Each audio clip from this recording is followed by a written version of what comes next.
understand that this is what the residents want. I'm not talking about the bougie upper echelons, bougie blacks.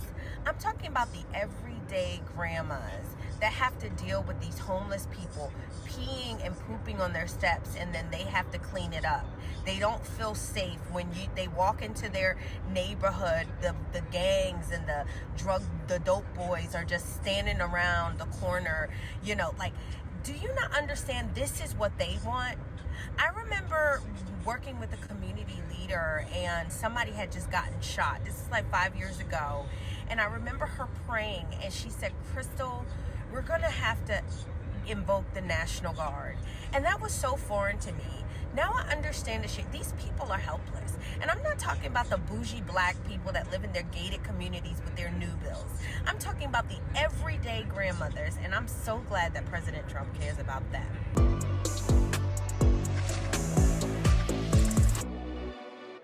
And that's right. As you can see, once Trump brought in the National Guard, things change. And this is exactly what people in that community wanted. But yet you still hear so many liberal pundits and other black people from other areas are constantly saying that no, this is a ploy to try to invoke martial law, which ain't true. And we know that it's not true. We see that he's actually cleaned up that city, and so many black people have welcomed it. They actually want this to happen. They actually like that their city is being cleaned up, free of crime, free of murder, free of carjackings, free of drugs. Not only that, other residual effects, including getting rid of some of these illegal immigrants. That's another thing that's been going on behind the scenes in regards to this. But nobody wants to talk about that as well. But like I say, Trump has done what he needed to do in Washington, D.C. Now that he says he wants to go to Chicago, and so many people are upset. And you have to ask yourself, why do so many black people not want their cities to be cleaned up when they know that it's full of crime? It's full of people who are gang members, drug dealers, pimps, child molesters, all of these things. And to be honest with you, we've tried to police ourselves and we can't do that. We can't help but to cause more crime sometimes. That's just being straight up honest with you. And you have so many black people who are well to do, who want nice things, and then you have other black people that's bringing this stuff down. But that's that little thing that we as black people, we don't want to talk about. We want to try to sweep that under the rug. I don't want to mention anything about black because you know why? I'm so caught up in white supremacy, white supremacy, white supremacy. Even stuff like that, it just kills me when I hear them say, oh yeah, the only reason why they're doing this and they're doing that is because of white supremacy. Well, I don't want to use that excuse anymore. Like I've said before, they say, oh, the government has dropped drugs and guns in our neighborhoods. Okay, I give you that. Why do you have to pick up the guns and shoot another black person? Why do you have to take the drugs and give it to another black person? Why do you have to do that? And those people that you give the drugs to, they turn into junkies and then they committing crimes.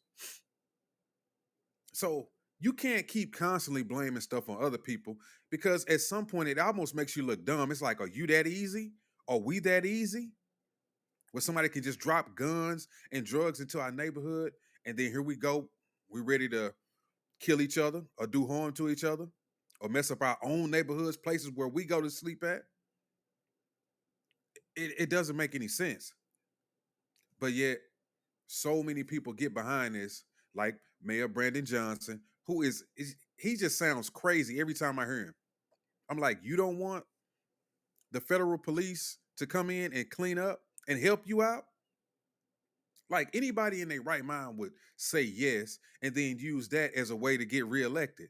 To say, look, I let Trump come in, he cleaned up the community. I know y'all don't like Trump, but look at the crime. The crime is down. A lot of these gang members are not in the streets. Drugs are being wiped away. Why can't we get behind stuff like that? Why is it so hard for black people to understand that you have to have law and order? When we hear that word, some of us get enraged. Or we use excuses like, you used to be in the streets. It's the kids are doing it now. Okay, so what? So because I did it, I'm just supposed to let it go on now? No, I've grown up. I want to do better, and I know better, and I want it stopped. Just like the people before us wanted it stopped. So it's like, we're not wishing harm on these people or just, want them to get killed by the cops and locked up. We just want it to stop.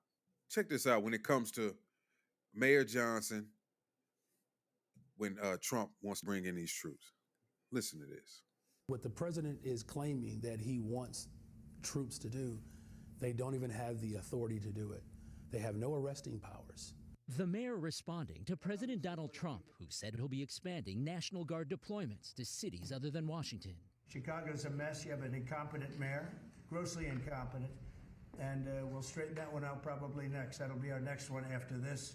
The president's Oval Office comments come as Chicago police data shows overall crime since the first of the year is down 13% compared to the same period last year, and violent crime is down 23%. I think he wants to provoke violence. Because if he can provoke violence, then it's going to be martial law. Think about that. He said he wants to provoke violence. Trump wants to provoke violence. Is he doing that in D.C.? It's not true. And they like to always say that the crime is down and they tout these statistics. But the statistics when it comes to Washington, D.C. is this. Crime is down 26%. Property crime is down 4%. Homicides are down 12%, and there has been none within a week since they've been there. Robberies are down 28%. This is all within a week. Carjacking is down 37%. Assaults with weapons down 20%. So he didn't make any progress. Did he provoke crime there, according to those statistics, or did he increase the crime? He provoked them. Because to me, it seems like crime went down. And I am seeing a lot of black people who say that I'm with it. I want the crime to stop. Finally able to chill at a red light with my window down, not worried about if one of them young niggas is coming. Ride through the city, feeling more safe than I ever felt. That's what they won't tell you. They won't tell you that the people in the city actually want this. The people in the city actually welcome this with open arms. They can't get enough of it. People like Mayor Johnson in Chicago, he has this fit once a reporter asked him about an illegal immigrant. And listen to his response. Case. Megan Boss, a body that had been decapitated, abused, kept in a... We got to get to the question. I have a constitutional right to ask a question. You do. Okay, I'm a credentialed member of the press. I do have a constitutional right to ask my question. Absolutely, William. We want to get to your question. And I'm trying to. If you didn't interrupt me, I would be done with my question. This is not the first time I respectfully ask you to ask the question. I'd like to finish my question now. May I? Thank you. Megan Boss, decapitated, her body abused in a dumpster, a bleach-filled dumpster on this man's property, right? Okay. You have stated over and over and over again that you don't want ICE in Chicago. If that had been Stacy, if that had been your wife Stacy's body that had been decapitated, abused. That's not an appropriate question, yeah. It's a very real people, the people of Chicago are asking me to ask you this very specific question. Had that been your wife Stacy, would you want ICE to pick up this illegal alien? I'm not going to entertain your question. You're not going to answer. Well, okay, my follow-up question is regarding... I actually believe that what you're saying is quite threatening. What? It's quite threatening. Really? Can we move on to the next person here? Excuse me, but no, And if you continue to behave in such a way, we'll just make sure that we take the appropriate steps. You are threatening and provocative. This is a question that the real people of Chicago are asking. William, please give me the microphone. We ask for respect. We give it to you. I expect the same. This is a very serious question. We understand. Please give me the microphone. From the adage of I do not want to have this conversation. Please have more respect for the office and for yourself right now. This is a very serious question that the real people of Chicago are asking me me to And ask. I am seriously asking you to show respect for this office and give me the What microphone. about the respect for the real people of Chicago who William? want this question? Exactly. You see what I mean? You see how they turned it on him? Just because he simply asked a question. Now, he asked him, what if it was your wife? Which I think is very appropriate because you don't mind that these illegal immigrants are invading your community, killing people. You have no answers for that. But if it was your wife, how would you feel? That's the question. He's trying to make it relatable because obviously it's not so relatable when it's not involved with you. Mayor Johnson is one of those mayors that just has to go. And I hate the fact that he's even a black mayor because they push these people out there to try to make it seem as if they represent us. But it's not true. Even the residents of Chicago would tell you that they have nothing or they don't want anything to do with Mayor Johnson. I want to say thank you to our president, the people's president, like I keep saying, the real MVP, President Donald J. Trump. Thank you, President Trump, for hearing us, for listening to us. We need you here in Chicago, not just to send the National Guards. And we're asking one more thing. We need you to come in and investigate the Brandon Johnson administration, the Pritzker administration, and Tony Brinkle and CTU. Hey, it's all hands on deck. Thank you, President Trump. Thank you. Those are residents of Chicago. If you know anything about Chicago Flips Red, those people are actually live in Chicago. They deal with this stuff every day. And I don't know how many times I got to show y'all these videos of black people who are saying this is exactly what we want. It's time. It's past time. So, y'all let me know what y'all think about this in the comment section.